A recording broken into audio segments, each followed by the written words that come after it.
Hey, what's up everybody?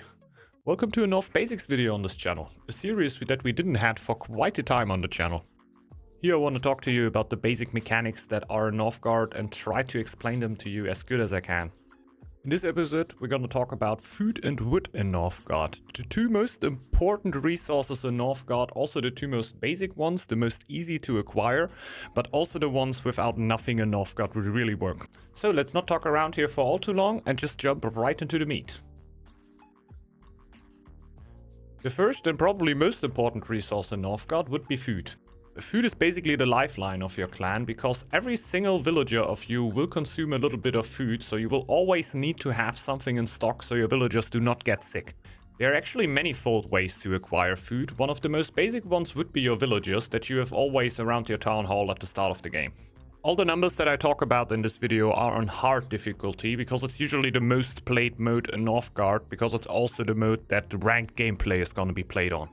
You can also play on easy and medium difficulty, which will basically change the consumption of food and wood from your villagers by a little bit, and therefore make the game a little bit easier because you have more resources. In the summer, a villager will produce +4 food for you, but will also consume 1.5 food. This consumption will never change for a villager. If it is a warrior, a woodcutter, or a farmer, the consumption will always stay the same.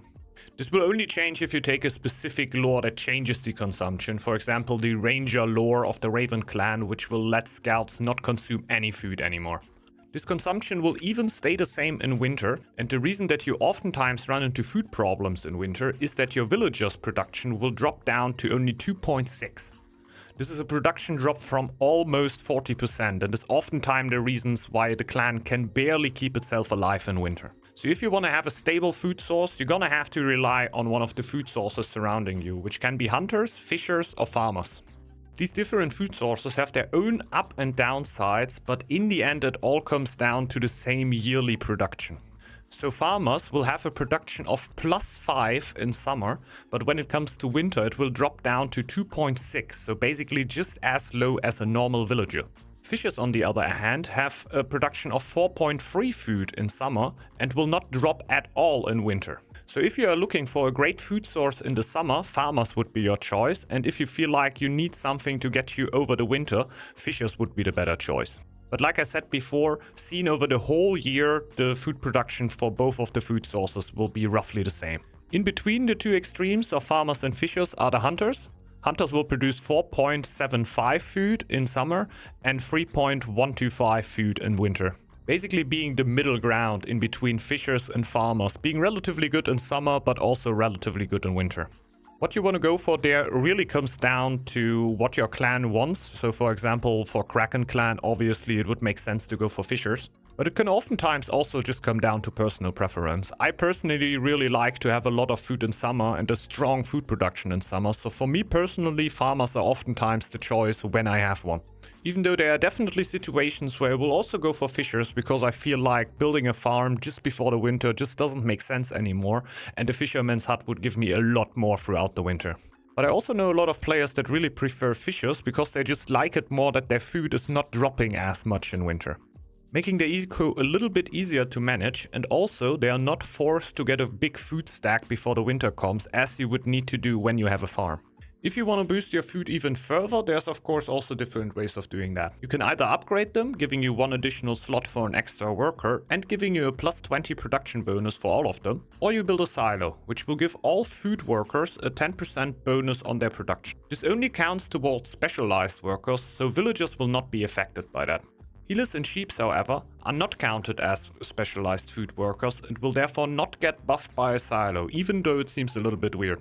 If I personally want to boost my food economy and I have the choice between upgrading a building and building a silo on the tile, I will usually always upgrade the building first, because the amount of food you get out of there is a lot higher than by just building a silo.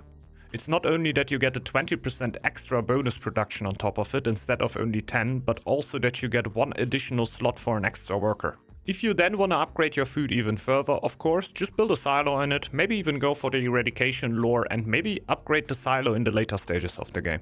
While in my opinion the upgraded silo is one of the most decadent upgrades, and you should only really do that when you feel like you have the stone to spare.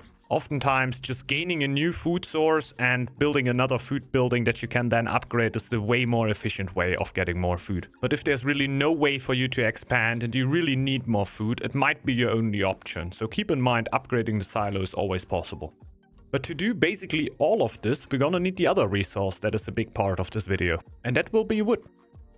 When I started playing Northgard, I felt like wood is the most important resource in Northgard. Because without wood, you're not able to build any buildings, and with these buildings, you basically get a better food production, you get a better wood production, you get access to gold. There's so many things that you can do when you have wood.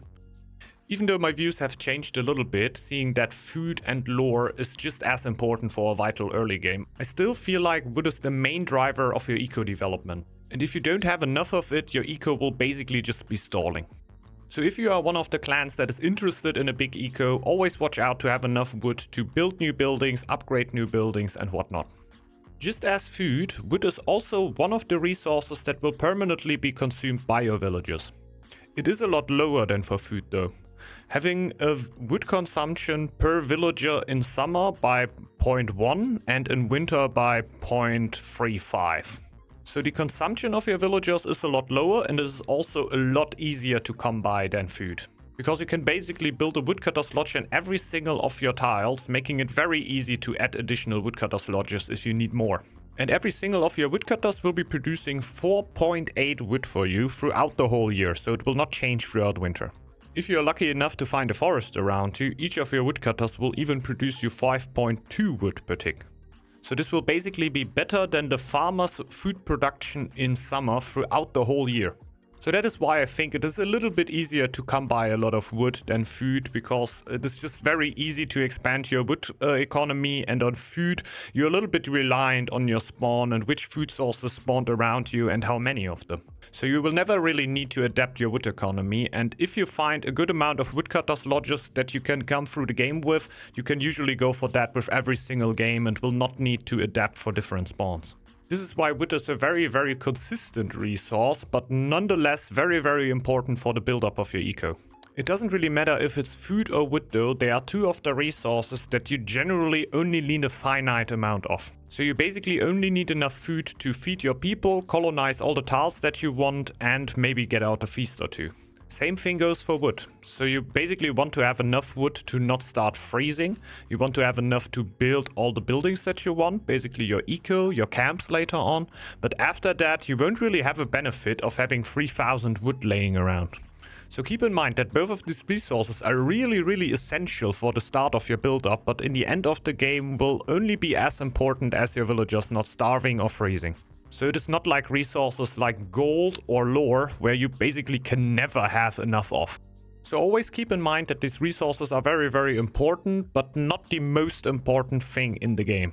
So always keep in mind that these resources are really important, but usually are not the reason why you are winning the game. So someone with 3 upgraded farms may have infinite food, all the food in the world, can be feasting, can colonize all the tiles that he wants, but he will still be at a disadvantage against the player that only upgraded 1 farm, therefore upgraded 2 other markets, and then starts to use the gold to attack the player with the 3 farms. So really focus on getting a good food and wood economy at the start of the game, but also find the point where you feel like, okay, I have enough of these resources now I should shift my focus to another resource or goal in this game.